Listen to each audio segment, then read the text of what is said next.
नमस्ते हमारे प्यारे भाइयों। कहा भाई बस फॉर्म ही भरना है एसएससी जीडी का कि मन से पढ़ के पेपर भी देना है। अब तो एसएससी जीडी 2026 की ऑफिशियल एग्जाम डेट भी आ गई है भाई साहब। 23 फरवरी से आपका पेपर है, यानी कि पूरे 50 दिन है आपके पास ढंग से पढ़ने के लिए। और इन 50 दिन में एक ही काम हो सके, या तो मेरे प्यारे भाई आप ढंग से प्रैक्टिस कर लो, या इन 50 दिन को खुलकर बर्बाद कर लो। ठीक है भाई। और हमने देखिए पूरी जिम्मेदारी ले रखी है एसएससी जीडी वाले बच्चों को वो सवाल पहले ही करवा देने की जो पेपर में आने, क्योंकि जीडी में कुछ भी नया नहीं आएगा। जो ऑलरेडी सीजीएल सीएचएसएल सीपीओ में सिलेक्शन फेज में आ चुका, वही सवाल दोबारा से पूछे जाएंगे। और मैं उसके लिए आपको एग्जाम पेपर करवा रहा हूं। ये 9वां एग्जाम पेपर है। इससे पहले मैं 8 एग्जाम पेपर इसी यूट्यूब चैनल पर करवा चुका हूं। ये सब जीडी के एग्जाम पेपर है। बाद में जब ये 10 कंप्लीट हो जाएंगे तो मैं इनके एक सिंगल वीडियो मर्ज करके अपलोड करा दूंगा, ठीक है, जिससे आप इनका अच्छे से रिवीजन कर पाओ। ठीक है प्यारे दोस्त। तो आप सबसे पहले तो बच्चे सब्सक्राइब कर लो, और जिन बच्चों का सीरियसली जीडी का पेपर है, इन वीडियोस को मिस करने का जो अपराध है जरा सा भी मत करना, क्योंकि इन्हीं सवालों को लगाने से ही आपका सिलेक्शन संभव हो सकता है। ठीक है जी। चलिए कॉपी पेन लेके बैठो। डेट आ चुके, एमटीएस का भी पेपर होना है, कांस्टेबल का भी पेपर होना है, ये एसएससी जीडी का भी, और बहुत जल्द एसएससी 2026 का कैलेंडर भी आने वाला है। तो उसके लिए भी खुद को तैयार रखो। ठीक है। चलिए शुरू करते हैं पहले सवाल से, जो जीडी 2025 के पेपर में पूछा गया है। 17, 87 और 119 का चतुर्थानुपाती यानी कि फोर्थ प्रोपोर्शनल क्या है? अगर 3 संख्याएं एबीसी दी हुई हैं तो उनका फोर्थ प्रोपोर्शनल क्या होता है? अगर ये मान लो 3 संख्याएं एबीसी हैं तो फोर्थ प्रोपोर्शनल होता है बीसी बटा ए, यानी कि 87 गुणा 119 बटा 17। ठीक है बच्चों, आप बोलोगे हाँ जी सर। 17 से 119 चला जाएगा 7 बार, तो 560 और 49 कितना आ गया आंसर? 609 आंसर आ गया। ठीक है। अगर किसी बच्चे ने अभी भी पढ़ाई करना शुरू नहीं किया है मेरे भाई, तो अभी भी समय है। आप सिलेक्शन वे एप्लीकेशन पर जो जीडी के हम टारगेट बैच पढ़ा रहे हैं, कंप्लीट सब्जेक्ट कंप्लीट प्रिपरेशन, आप अभी भी उसको ज्वाइन कर सकते हैं। जितनी क्लास देके लाइव हो चुके हैं वो तो आपको रिकॉर्डेड मिल जाएंगे, बाकी आगे से आप लाइव पढ़ सकते हो। ठीक है ना, पढ़ लो मेरे भाई, क्या पता कुछ हो ही जाए। और देखिए सारे एग्जाम है, यूपीएसआई है, जीडी है, कांस्टेबल है, यूपी कांस्टेबल इस, और देखिए उसके बाद जो है जीडी 2027 का भी नोटिफिकेशन आने वाला है बहुत जल्दी। ठीक है ना। चलिए शुरू करते हैं। अगला सवाल है सवाल नंबर 2। ये क्वेश्चन आया सीटीएसएल 2025 प्री में। 2 बस 300 किलोमीटर दूर 2 अलग अलग शहरों से एक दूसरे की ओर चलती हैं। पहली बस की स्पीड 50 किलोमीटर पर आवर है, दूसरी बस की स्पीड 70 किलोमीटर पर आवर है। What is the time taken for them to meet? उन्हें मिलने में कितना समय लगेगा? भाई साहब 2 बस कितनी दूरी पर है? 300 किलोमीटर की दूरी पर एक दूसरी की ओर चलती है, यानी कि अपोजिट डायरेक्शन में चल रही है। मिलने में कितना टाइम लगेगा? तो टाइम बराबर डिस्टेंस, डिस्टेंस कितनी है? 300 किलोमीटर बटे रिलेटिव स्पीड। अगर एक दूसरे की ओर चल रही है तो रिलेटिव स्पीड क्या आएगी? S1 प्लस S2, यानी कि 50 प्लस 70 हो गया 120। 300 को जब आप 120 से भाग देंगे तो आ जाएगा 5/2 आवर, यानी कि 2.5 घंटे। दोनों ट्रेन एक दूसरे से 2.5 घंटे के बाद मिलेंगी। Option number D. आओ, एक जूस विक्रेता 30 रुपए पर लीटर वाले संतरे के जूस को पानी क्या है? फ्री है, उसके साथ मिलाकर 24 रुपए पर लीटर का एक मिश्रण बनाता है। जूस और पानी का अनुपात क्या है? ऐसे सवालों को जल्दी कैसे उड़ाएंगे मेरे भाई? प्राइस पे आप क्या लगा दो? एलिगेशन। प्राइस क्या होता है? रुपया पर लीटर। एक आदमी जूस का प्राइस कितना है? 30 रुपए पर लीटर। इसको पानी के साथ मिलाता है, पानी तो फ्री का है, 0 रुपए पर लीटर। और इनको मिलाने से जो मिश्रण बनता है, मिश्रण का प्राइस कितना है? 24 रुपए पर लीटर। तो जूस पानी को किस रेशियो में मिलाएगा? 24 माइनस 0 24, और 30 माइनस 24 यानी कि 6। तो 6 चौक 24 यानी कि 4:1। तो जूस पानी को 4:1 के अनुपात में मिलाया गया। सी ऑप्शन आंसर आ गया। आओ, मनोज शहर ए से शहर बी तक यात्रा करता है। यदि मनोज अपनी कार को सामान्य चाल की 1/5 चाल पर चलाता है तो शहर बी तक 36 मिनट देरी से पहुंचता है। अगर मनोज अपनी कार सामान्य चाल से चलाता तो ए से बी तक यात्रा करने में उसे कितना समय लगता? देखो भाई, मनोज को एक सिटी ए से दूसरी सिटी बी तक जाना है, यानी कि डिस्टेंस तो सेम है। और आपको पता अगर डिस्टेंस सेम है तो स्पीड और टाइम का रेशियो एक दूसरे का क्या होता है? उल्टा। मनोज अपनी कार को सामान्य स्पीड के 1/5 पर चलाता है। मनोज ने अपनी स्पीड को नॉर्मल स्पीड का कितना कर दिया, मनोज ने अपनी चाल सामान्य चाल का 1/5 कर दी, तो टाइम तो उल्टा रिवर्स रेशियो में लगेगा ना, 5/1। यानी कि मनोज को पहले अगर 1 यूनिट टाइम लगता था तो अब कितना टाइम लगेगा, 5 यूनिट, ठीक है ना। तो मनोज को कितना टाइम ज्यादा लगेगा, 4 यूनिट। और सवाल के अनुसार मनोज कितनी देरी से पहुंचेगा, 36 मिनट। तो 4 यूनिट की वैल्यू कितनी है स्टूडेंट, सवाल में 36 मिनट। तो पूछा ए से बी तक शहर यात्रा करने में कितना समय लगेगा और सामान्य चाल से चले, सामान्य चाल से चले तो कितना समय लगेगा, 1 यूनिट। 4 की वैल्यू 36 मिनट, तो 1 यूनिट की वैल्यू ये क्या आ गया, आसान है ना। आगे चलते, यदि रवि की इनकम राम से 24% अधिक है तो राम की इनकम रवि की इनकम की तुलना में कितने परसेंट कम है। ठीक है बच्चों, ऐसे सवाल आते हैं। रवि की इनकम राम से 24% ज्यादा है, तो पूछा क्या है, रवि की इनकम राम से कितने परसेंट कम है। तो केवल बेस बदल गया और तो कुछ नहीं हुआ मेरे भाई। तो डायरेक्ट ट्रिक भी है भाई, 24% की फ्रैक्शन वैल्यू क्या होती है, 6/25। 4% 1/25, 24% की फ्रैक्शन वैल्यू 6/25। तो रवि की इनकम राम से 24% ज्यादा है, तो राम की इनकम रवि से कितना कम होगी भाई, अगर ये 6 ज्यादा है तो 6 कम होगा, ठीक है ना। नीचे बेस क्या आएगा, इन दोनों का एक्शन, 25 + 6 यानी कि 6/31 कम होगा, या है फ्रैक्शन में, परसेंटेज में कितना गुणा 100%। तो 600/31% आंसर आ गया, दूसरा ऑप्शन, ठीक है ना। आइए, किसी काम को करने के लिए क्यू और आर अल्टरनेट डेज में काम करते हैं। क्यों पहले दिन काम शुरू करता है, क्यों अकेले काम को 56 दिन में पूरा कर सकता है। अगर काम 37.5 दिन में पूरा हो जाता है तो सवाल है आर अकेले उस काम का आधा भाग कितने दिन में पूरा कर सकता है। आर जो है आधा काम कितने दिन में करेगा। 2025 जीडी में डायमंड वर्क के बेस्ट क्वेश्चन आए थे, बेस्ट, ये भी बेस्ट सवालों में से है। देखो, किसी काम को करने के लिए क्यू और आर अल्टरनेट डेज में काम करते हैं, जिसमें क्यू पहले दिन काम शुरू करता है। अल्टरनेट डेज मतलब कि भैया पहले दिन क्यू काम करेगा, फिर आर, फिर अगले दिन क्यू काम करेगा, फिर एक दिन छोड़ के आर, ऐसे चलता है। एक दिन क्यू, एक दिन आर, एक दिन क्यू, एक दिन आर, ठीक है ना बच्चे। क्यों अकेले काम को कितने दिन में कंप्लीट कर सकता है, 56 दिन में। क्यों अकेले पूरा काम 56 डेज में कर सकता है। अगर काम 37.5 दिन में पूरा हो जाता है, जब क्यों और आर अल्टरनेट बेसिस पे काम करते हैं, काम कितने दिन में हुआ, 37.5 दिन में, तो पूछा आर अकेले उस काम को कितने दिन में पूरा कर सकता है, ठीक है ना। देखो यहां ना हर 2 दिन के बाद सेम पैटर्न दिख रहा है, पहले क्यों फिर आर, फिर क्यों फिर आर, यही है।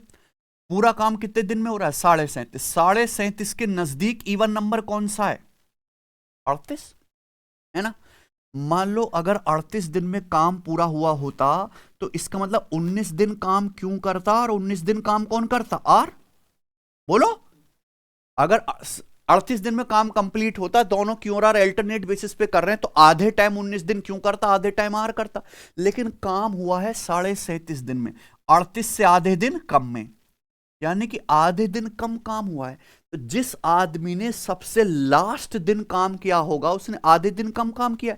लास्ट में कौन काम करेगा मेरे भाई, आर, क्योंकि एंड किस पे होता है, आर पर। यानी कि आर ने 19 दिन काम नहीं किया, 19 से आधा दिन कम काम किया। समझ में आ गया ना। यानी कि क्यू ने कितने दिन काम किया, पूरा 19 दिन, और आर ने काम किया 19 माइनस आधा यानी कि 1.5, और तब जाके काम कंप्लीट हुआ। समझ में ना। काम कब कंप्लीट हुआ, जब क्यू ने 19 दिन काम किया, आर ने 18.5 दिन काम किया, पूरा एक काम कंप्लीट हो गया, ठीक है ना। अब सवाल यह है कि क्यों अकेले काम को 56 दिन में पूरा कर सकता है, ठीक है ना बच्चों। अगर क्यों पूरा काम 56 दिन में कर रहा है तो क्यों एक दिन में कितना काम करेगा, 1/, क्यों नाम का यह आदमी पूरा काम 56 दिन में करता, एक दिन में करेगा 1/56। क्यों ने काम किया 19 दिन, तो 19 दिन में कितना काम करेगा, 19/, यानी कि क्यू ने टोटल काम का कितना किया है, 19/56। भाई टोटल काम तो 1 होता है, 1 में से 19/56 किया क्यू ने, तो बचा कितना मेरे भाई, 37 यानी कि 37/56 काम फिर किसने किया होगा, 37/56 आउट ऑफ टोटल वर्क किसने किया, आर ने किया है। क्लियर है ना। आप एक बात बताइए मेरे भाई, यानी कि अगर टोटल काम 36 है तो 36 में से 37 काम किया 18.5 दिन में, यानी कि कितना समय लगा? आधा। बोलो, 37 का आधा, यानी कि 8 टोटल 56 यूनिट काम कितने दिन में करेगा मेरे प्यारे भाई? 28 दिन में। आ गया ना डायरेक्ट? बताओ, अगर टोटल काम 56 कुर्सी बनाने का मान ले तो 37 काम किया 18.5 दिन में, आधा टाइम लगा, तो टोटल 56 काम करने में भी आधा टाइम लगेगा, 28 दिन।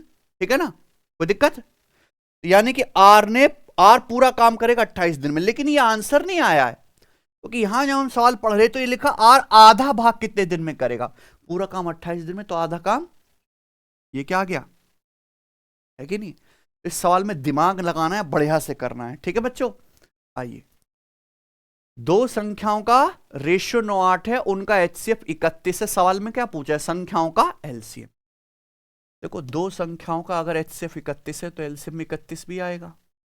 अगर संख्याओं का रेशियो 9:8 है तो भैया 9 और 8 से गुणा भी कर दीजिए, यही क्या आ जाएगा? आंसर। ठीक है ना? और यहां पे देखो 9 का मल्टीपल भी आएगा, एंड में 2 भी आएगा, तो ये आंसर होना चाहिए। यूनिट डिजिट मैच कर लो, 9×72, 2 एकम 2। आगे, 4 अंकों की सबसे बड़ी संख्या जो 12, 18, 21 और 28 में से प्रत्येक से विभाज्य हो, वह संख्या कौन सी है? ठीक है ना? 4 अंकों की सबसे बड़ी संख्या निकालने जो इन सबसे डिवाइड होती हो। ठीक है बच्चों, आप यहां पे देख पा रहे हैं कि आंसर जो भी आएगा 28 में क्या आता है? 4। जो भी आंसर आएगा, पहली बात तो 4 का मल्टीपल होगा। ये नंबर 4 से कटता है, 88 आ रहा है। ये 82 4 से नहीं कटता, ये दोनों भी 4 से कट रहे हैं। ठीक है ना? क्लियर है? एक ऑप्शन तो हट गया। दूसरे ये भी देख सकते हैं कि मेरे भाई 18 का मतलब क्या होता है? 9 दूनी 18। अगर कोई संख्या 18 से कट रही है तो 9 से भी कटनी चाहिए। ये नंबर 9 से 9, 8 8 16 2 18, ये नंबर 9 से कट रहा है। 9 8 8 16 2 18, ये भी 9 से कट रहा है। 9 9 2 8, ये 9 से नहीं कट रहा, तो मैं 2 ऑप्शन में फंस गया, ए ऑप्शन में और सी ऑप्शन में। ठीक है ना बच्चे? लेकिन करेंगे तो हम ऑप्शन से बड़े ढीठ आदमी हैं। अगर कोई संख्या 28 से कट रही है तो संख्या 4 7 28 7 से भी कटनी चाहिए। बताओ, क्या ये नंबर 7 से कट रहा है? बताओ। आप कहोगे सर 7 से भाग करने में तो टाइम लगेगा। 9288 को क्या लिखो? 9100 प्लस 100, ये 7 से कट गया। कट गया ना? यही कटा 7 से, यानी कि संख्या 7 से कटती नहीं है, तो आंसर क्या बचा? कोई दिक्कत? ठीक है ना? तो हमेशा ऐसे सवालों को आपको ऑप्शन से ही बनाना है, अगर ऑप्शन दिए हुए हैं। ये बताएंगे। सवाल नंबर 9, एक किसान अपनी जमीन का 2/3 भाग गेहूं के लिए और 0.125 भाग चावल के लिए उपयोग करता है। तो पूछा व्हाट फ्रैक्शन रिमेन्स अनयूज्ड, यानी कि अपनी जमीन का कितना भाग जो है अनयूज्ड रहता है, यूज नहीं करता वो। ठीक है? देखो भाई, एक किसान अपनी जमीन के 2/3 भाग में क्या लगाता है? गेहूं, और 0.125 भाग में क्या लगाता है? चावल। और ये 0.125 होता क्या है? 1/8। याद होना चाहिए, है ना? 1/8 ही क्या होता है? 0.125।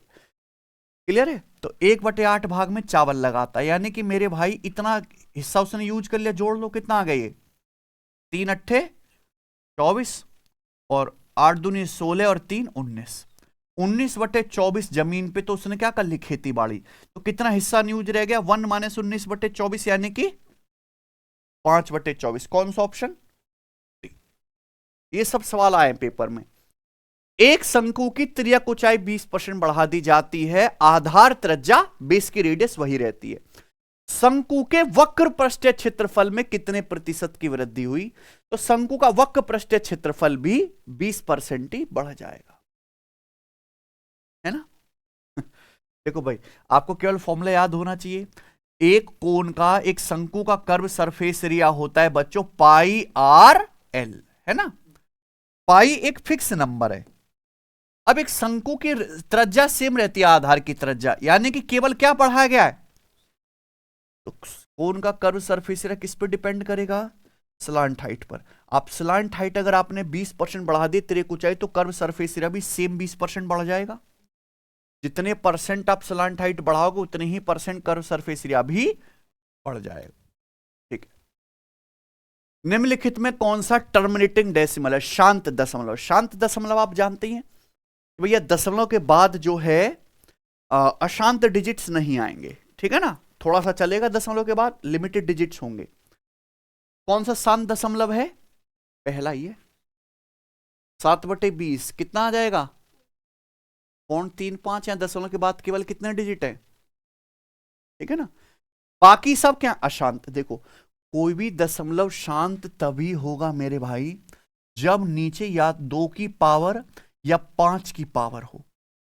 2 या 5 की पावर के अलावा अगर कोई नंबर जैसे 3, 7, 11, 13 इसका रिश्तेदार आया तो वो अशांत दशमलव बन जाए।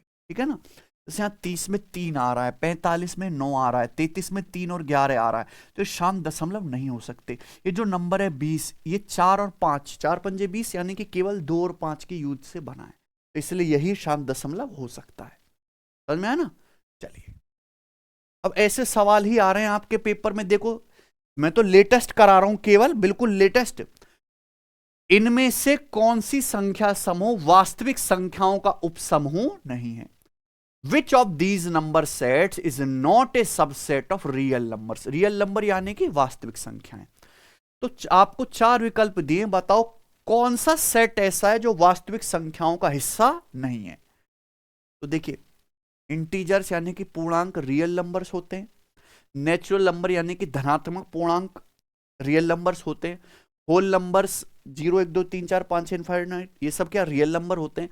कॉम्प्लेक्स नंबर्स मेरे दोस्तों रियल नंबर का हिस्सा नहीं है ना। रियल नंबर अलग चीज है जिनको नंबर लाइन पे लिख सकते हैं, कॉम्प्लेक्स नंबर, ठीक है ना।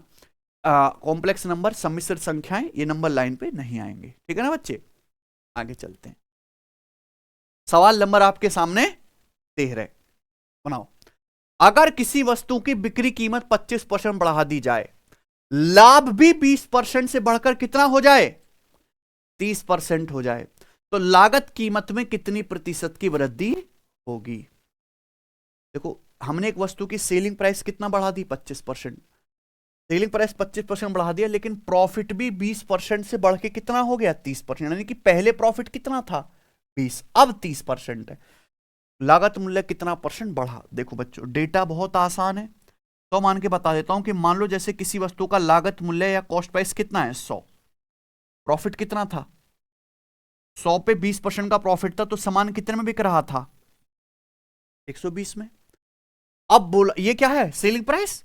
100 रुपए के सामान पे 20% प्रॉफिट, 120 में बिक रहा है। बिक्री कीमत कितनी बढ़ा दी? तो भैया 120 का 25% कितना होता है? 30। 120 का 1/4, 120 का 1/4 30 बढ़ा दिया मेरे दोस्तों, तो अब सेलिंग प्राइस कितना हो गया? अब वस्तु का सेलिंग प्राइस से 150 हो गया। यानी कि मेरे प्यारे में वस्तु को 150 में बेचने पर अब कितना प्रॉफिट हो रहा है? यानी कि 150 यूनिट में बेचने पर अब वस्तु को 30% का लाभ हो रहा है। तो वस्तु का नया कॉस्ट प्राइस क्या होगा? क्या नहीं निकाल सकते? 150 यूनिट में जब आप वस्तु को बेच रहे हो 30% का लाभ होता है, 100% पे 30% प्रॉफिट हो रहा है, तो 130% की वैल्यू है ना ये। 100% की वैल्यू निकाल लो। आप बोलोगे हाँ जी सर बिल्कुल सही, तो कितना आ जाएगा? ये आ जाएगा मेरे भाई 1500/13। 13 एकम 13 और 2 जीरो, फिर कितना? 13 एकम 7 जीरो, 13 पंजे 65, यानी कि 115 है ना। 13 चौका 52 चला जाएगा लगभग ना, तो 115.4% के करीब आएगा ये। सॉरी 115.4 ही तो आएगा। यानी कि अगर वस्तु का कॉस्ट प्राइस पहले 100 था, तो अब कितना हो गया? यानी कि सीपी कितना बढ़ गया? 15.4। और 100 में डायरेक्ट किस में आंसर आएगा? परसेंटेज में। तो वस्तु का क्रय मूल्य, ये देखो डी ऑप्शन आ गया ना, लगभग कितना बढ़ गया? 15.4%। बहुत सारे तरीके हैं सवाल को करने के, मैंने आपको एक मेथड बताया है 100 मान के। ठीक है ना बच्चे, आसान है। आगे चलते हैं। एक आदमी अपनी इनकम का 80% खर्च कर देता है, ठीक है ना। उसकी इनकम 25% बढ़ जाती है, खर्चा वही रहता है, खर्चा नहीं बढ़ता, खर्चा सेम रहता है। बचत में कितने प्रतिशत की वृद्धि हुई है? देखो वैसे तो ये सवाल मेंटली करने वाला है, लेकिन आप दिमाग में सोचो। अगर मैं आपको बताऊं कि आय बराबर क्या होता है? खर्चा प्लस बचत है बच्चों। आय बराबर खर्चा प्लस बचत। एक आदमी अपनी इनकम का 80% खर्च करता है, यानी कि अगर आदमी की इनकम 100 रुपए है, अगर आदमी 100 रुपए कमाता है तो 100 में से 80 खर्च करता है, यानी कि बाकी की 20 क्या कर रहा है? बचत। इनकम 25% बढ़ जाती है। इनकम 100 का 25% कितना बढ़ गया? 25 बढ़ गया 25। खर्चा वही रहता, खर्चा बिल्कुल नहीं बढ़ा। देखो एक बात बताओ, आदमी की इनकम 25 रुपए बढ़ गई, खर्चा बिल्कुल नहीं बढ़ा, यानी कि आदमी ने 25 रुपए कहां डाल दी अपनी बचत में, आदमी की बचत कितनी बढ़ गई, 25 बढ़ गई ना। ये तो लॉजिक है। अगर एक आदमी की इनकम 25 रुपए बढ़ गई, खर्चा आदमी ने बढ़ाया, यानी कि 25 रुपए क्या करेगा आदमी, बचत करेगा। तो पूछा बचत कितने % बढ़ी, आदमी की बचत पहले कितनी थी और बचत कितनी बढ़ गई, 25 बढ़ गई। ठीक है, ये किससे कट गया, 5 से, है ना, 5/4। ये आ गया प्यारे दोस्तों किस में, फ्रैक्शन में, परसेंटेज में 125%। ठीक है, 125% बढ़ गई। क्या है सवाल का आंसर, ए ऑप्शन। लेकिन कोशिश ये करो कि ये आपको लिखना ना पड़े, ये दिमाग में हो। ठीक है ना, ये होगा सीधा। चलिए सवाल नंबर आपके सामने 15, जीडी 2025 के पेपर का ही सवाल है। और भैया ये सवाल 2025 में जीडी में कम से भी कम 10 बार आया है, 10 बार। ईंधन की कीमत क्रमागत 3 महीनों में 35%, 10% और 30% कम की गई है। ठीक है ना, लेकिन चौथे महीने में 65% बढ़ाई गई है।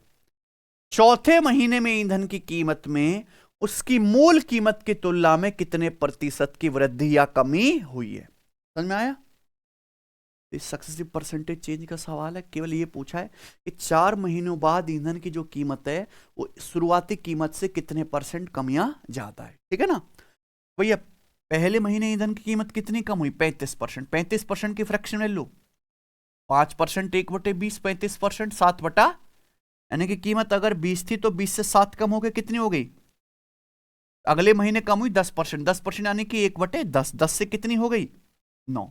तीसरे महीने 30% कम हो गई, कम मतलब माइनस, 30% यानी कि 3/10, तो 10 से 3 कम हो गए, कितनी हो गई, 7, मल्टीप्लाई। चौथे महीने कितनी बढ़ी, 65%, 65% की फ्रैक्शन वैल्यू बढ़ी है, 5% 1/20, 65% 13/20, यानी कि कीमत अगर 20 थी तो 20 से 13 बढ़ के कितनी हो गई, 33। इन सब की क्या कर दोगे आप, सीधी सीधी गुणा, कुछ कट तो रहा नहीं है। तो नीचे क्या आ गया मेरे भाई, 20 20 400 और गुणा 100 यानी कि 40,000। ठीक है ना बच्चे, अब आप मुझे बताइए ऊपर क्या आएगा गुणा करके, ऊपर क्या आएगा। देखो एक चीज मुझे नजर आ रही है, पता नहीं आप देख पा रहे हैं कि नहीं देख पा रहे हैं। 33 का मतलब क्या होता है बच्चों, 33 का मतलब होता है 11 तिया 33, है कि नहीं सचिन। अब देखना, क्या आपको पता नहीं है कि 7 गुणा 11 गुणा 13 क्या है, बहुत फेमस नंबर है। 7 गुणा 11 गुणा 13 पूरी दुनिया को पता है, 1001। तो 7 गुणा 11 गुणा 13 1001 आ गया, और 9 तिया तो 1001 की 27 में गुणा करूंगा तो क्या आएगा, 27,000। 27,027 को अप्रोक्स क्या लिख सकते हो आप, 27,000। आंसर भी तो मैं अप्रोक्स में ही बताऊंगा, यहां तो 1-1% का फर्क तो दिख ही रहा है। ठीक है ना, तो 1001, 7 गुणा 11 गुणा 13 1001 और गुणा 27, तो ये 27,027 नहीं हो गया, तो अप्रोक्स क्या लिख दिया, 27,000। तो हम ये कह सकते हैं कि ईंधन की कीमत में कमी हुई है, इंक्रीज तो हुआ ही नहीं है। क्या हुआ बच्चों, डिक्रीज हुआ है। ठीक है ना, तो यहां देखेंगे 3 जीरो से 3 जीरो कट गया, यानी कि ईंधन की अगर शुरुआती कीमत 40 थी तो 40 से घट के कितनी रह गई, 40 से 27 हो गई, तो यानी कि कितनी घट गई, 13/40। 1/40 कितना होता है बच्चों, 2.5%, तो 13/40 कितना आएगा इसका, 13 गुना, यानी कि अप्रोक्स 32.5%, है कि नहीं। तो ईंधन की कीमत लगभग 32.5% कम होगी। बताओ इसके करीब कौन सा ऑप्शन है, आया ना मजा। ठीक है ना, तो नंबर्स के साथ ना खेलना शुरू करो, नंबर्स अपने आप कैलकुलेशन बोलते हैं। ठीक है बच्चों, आइए अगला सवाल है प्यारे भाई आपके सामने, सवाल नंबर यहां पर 16। अगर किसी प्रोडक्ट के प्राइस को 12% डिक्रीज किया जाता है फिर 15% बढ़ाया जाता है, ठीक है ना, तो मूल्य में शुद्ध प्रतिशत परिवर्तन क्या है, नेट परसेंटेज चेंज क्या होगा। CP 2025 का सवाल है, पर एक प्रोडक्ट का प्राइस पहले 12% कम किया गया, फिर दोबारा 15% बढ़ाया, तो नेट चेंज क्या होगा, -12 और 15 का सक्सेसिव, है कि नहीं बच्चों। तो -12 + 15 -12 गुणा 15 बटे 100, ये आ जाएगा परसेंटेज में। ठीक है बच्चों, तो 15 - 12 3, 12 गुणा 15 180 बटे 100 1.8। तो 3 में से जब हम 1.8 घटाएंगे तो आएगा 1.2%, और आंसर पॉजिटिव आया, यानी कि वस्तु की कीमत 1.2% बढ़ जाएगी। ऑप्शन नंबर बी सही है। आगे चलते हैं, अगला सवाल, सवाल नंबर आपके सामने 17 करो। किरण, महेश और राम का एवरेज वजन कितना है? 40 किलोग्राम। किरण और महेश का एवरेज वजन कितना है? 40 किलोग्राम। महेश और राम का औसत वजन कितना है? 47 किलोग्राम। तो पूछा महेश का वजन ज्ञात कीजिए।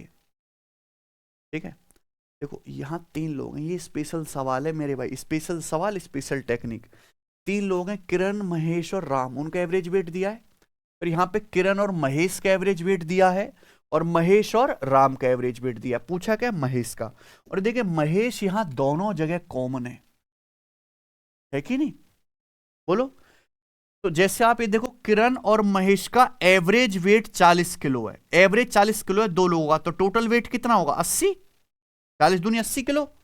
अगर किरण महेश का एवरेज वेट 40 है, टोटल क्या होगा? 80। ऐसी महेश और राम का एवरेज 47 है, कितना है? दो लोगों का एवरेज 47 है, टोटल वजन कितना होगा? 47 दूनी 94 किलो। अच्छा, किरण, महेश और कौन है? राम। इन तीनों लोगों का एवरेज 46 है, 3 लोगों का एवरेज वजन 46 किलो, टोटल वजन कितना होगा? 40 तिया 138। आपसे सवाल में क्या पूछा है? महेश का। अगर आप इन दोनों को जोड़ के घटा दो, क्या महेश का वजन नहीं आ गया? बताइए कि जब आप ये जोड़ के घटाओगे तो किरण, महेश, रमेश कट जाएगा, केवल एक महेश बचेगा, बाकी सब क्या कट जाएगा, है कि नहीं? तो कितना आ गए? 174 में से आपको घटाना है 138, तो कितना आएगा? 36। क्लियर है? क्या आंसर है? तीसरा ऑप्शन, ठीक है ना। 174 में से 138 घटा दो। ठीक है बच्चे, आगे चलते हैं। सवाल नंबर आपके सामने 18। ये सवाल भी जीडी 2025 के पेपर में आया है, बनाओ जरा। ग्रुप ए में 13 मेंबर, ग्रुप बी में 10 मेंबर, ग्रुप सी में 45 मेंबर है। ठीक है भाई, इन ग्रुपों के सभी सदस्य एक रेस्टोरेंट में गए। Group A, group B, group C के प्रत्येक सदस्य पर खर्च की गई औसत राशि 367, 112 और 401 रुपए। ठीक है ना। प्रति सदस्य खर्च की गई कुल राशि ज्ञात कीजिए। यानी कि तीनों ग्रुप के सारे सदस्यों पर मिलाकर जो एवरेज खर्चा हुआ है रेस्टोरेंट में, वो बताना है। ठीक है ना। देखो वैसे तो इस सवाल के लिए क्या लगना चाहिए? डेविएशन, पर मैं वो भी नहीं लगाऊंगा अगर आप इस सवाल के ऑप्शंस देखें, क्योंकि आंसर तो एग्जैक्ट है। इस सवाल का हर ऑप्शन का यूनिट डिजिट क्या है? अलग अलग। तो हम लोग क्या निकालें? Unit digit. बताइए, है कि नहीं? तो आप दिमाग लगाओ कि भाई 3 ग्रुप हैं, ए, बी और सी। इन तीनों ग्रुप के लोग रेस्टोरेंट में खाना खाने गए। ग्रुप ए में कितने मेंबर हैं? और ग्रुप ए पर एवरेज खर्चा कितना हो रहा है पर मेंबर? 367 एवरेज खर्चा हुआ है। 13 मेंबर का टोटल खर्चा कितना आएगा? 13 से गुणा प्लस। ग्रुप बी में 10 मेंबर है, एवरेज खर्चा कितना है? 112। 10 मेंबर पर कितना आएगा? 112 गुणा। ग्रुप सी का एवरेज खर्चा है 401। ग्रुप सी में कितने मेंबर हैं? 45। तो ग्रुप सी का टोटल खर्चा कितना आएगा? ये भाई एवरेज कैसे निकाला जाएगा? सारे लोगों का एवरेज खर्चा। आप पहले टोटल खर्चा निकालो, ये आ गया सभी का टोटल खर्चा, और इसको डिवाइड कर दो सारे ग्रुप के मेंबर से। तीनों ग्रुप में कितने मेंबर है मिला के? पहले ग्रुप में 13 है, दूसरे में 10 और तीसरे में ये आ गया। ये सभी लोगों का एवरेज खर्चा आ गया कि नहीं आ गया? अब केवल आप यहां से इकाई का अंक मैच करो, और ये भी लिखने की जरूरत नहीं थी अगर आप सवाल में ही कर पाते हैं। 7 या 21 क्या आ जाएगा? 1। 2 गुणा 0 0, और 1 पंजे तो 1 और 5 6, यानी कि ऊपर यूनिट डिजिट 6 है, नीचे क्या है बेटा? 3 + 5, ये 3 + 0 3 5 8, नीचे क्या है? तो या तो प्यारे दोस्तों 8 से 6 पे जाना है, तो 0 नहीं होगा। 8 दूनी 16, ये हो सकता है। 8 चौक 32, 8 पंजे 40, खत्म। यानी कि एंड में क्या आएगा? ये आंसर होना चाहिए। ठीक है ना। 19वां सवाल, एक राशि पर समान ब्याज दर से 14 साल और 18 साल में अर्जित साधारण ब्याज का अनुपात क्या है? ये आंसर आ जाएगा मेरे भाई 7:9। कुछ करने की जरूरत है क्या? सब बच्चे जानते हैं भाई, आपसे क्या पूछा है, साधारण ब्याज का अनुपात। तो पहले बताओ, साधारण ब्याज है सिंपल इंटरेस्ट क्या होता है? प्रिंसिपल गुणा रेट परसेंट गुणा टाइम। ये सबको पता है? आप बोलोगे हाँ जी सर। तो मेरे भाई एक निश्चित राशि पर प्रिंसिपल सेम है, समान ब्याज की दर सेम है, बस क्या है, समय अलग अलग है। अलग अलग टाइम के लिए सिंपल इंटरेस्ट का रेशियो बताना है, तो सिंपल इंटरेस्ट डायरेक्टली किसके प्रोपोर्शनल होगा? तो जो टाइम का रेशियो होगा ब्याज भी उसी अनुपात में मिलेगा। समय का रेशियो कितना है? 2 सत्ते 14 है और 2 नाम, यानी कि सिंपल इंटरेस्ट का रेशियो भी क्या आ जाएगा? डायरेक्ट 7:। बस, लेकिन ये बात आपको करनी है दिमाग में। आगे चलते हैं, आखिरी सवाल, सवाल नंबर 20। इसी लेवल का पेपर आएगा और आप देखना कि मैं 20 सवालों के सेट में मात्र 3 सवाल ही अच्छे डालता हूं, कि मैंने पैटर्न ऑब्जर्वेशन कर लिया, यही हो रहा है, ठीक है ना। और वो 3 सवाल ही बहुत बढ़िया नहीं आते पेपर में, ठीक है ना। बिलो एवरेज ही सवाल आज के टाइम पे पूछे जा रहे हैं गणित में। ए और बी मिलकर एक काम को 12 दिन में पूरा कर सकते हैं, ठीक है। ए बी से 25% अधिक कुशल है। ए द्वारा अकेले किए गया काम कितना प्रतिशत? देखो, ए और बी मिलकर एक काम को 12 दिन में कर सकते हैं। A is 25% more efficient than B. A की एफिशिएंसी बी से 25% ज्यादा है। 25% की फ्रैक्शन वैल्यू क्या होती है? 1/4। यानी कि अगर बी की एफिशिएंसी 4 है तो ए की कितनी है? 5। ये ए और बी की एफिशिएंसी का रेशियो है। सवाल ये है, ए द्वारा अकेले किए गए काम का कितना प्रतिशत है? अच्छा ध्यान सुनेगा, 2 लोग मिलकर कोई काम कर रहे हैं ए और बी, तो काम करेंगे किस अनुपात में? भाई जितनी उनकी एफिशिएंसी होगी उसी रेशियो में काम करेंगे। जिस आदमी की एफिशिएंसी ज्यादा होगी वो ज्यादा काम करेगा, जिसकी एफिशिएंसी कम होगी वो कम काम करेगा। यानी कि जो वर्क डन होता है, किया गया काम, वो एफिशिएंसी के अनुपात में ही होगा। तो अगर ए और बी की एफिशिएंसी का रेशियो 5:4 है तो काम भी 5:4 के रेशियो में ही करेंगे। ए कितना काम करेगा? 5 unit. Out of total work कितना है? 5×4 9। 1/9 11.11%, 5/9 55.55%। तो ए कितना काम करेगा मेरे भाई? 55.55% out of total work, option number, ठीक है। चलिए, इसी के साथ आज का टेस्ट पूरी तरीके से समाप्त होता है। मुझे कमेंट करके जरूर बताइए कि आपने 20 में से कितने सवाल ठीक कर लिए। आज के टेस्ट में कम से कम आपका स्कोर 17 या उससे ज्यादा होना चाहिए। चलिए, धन्यवाद।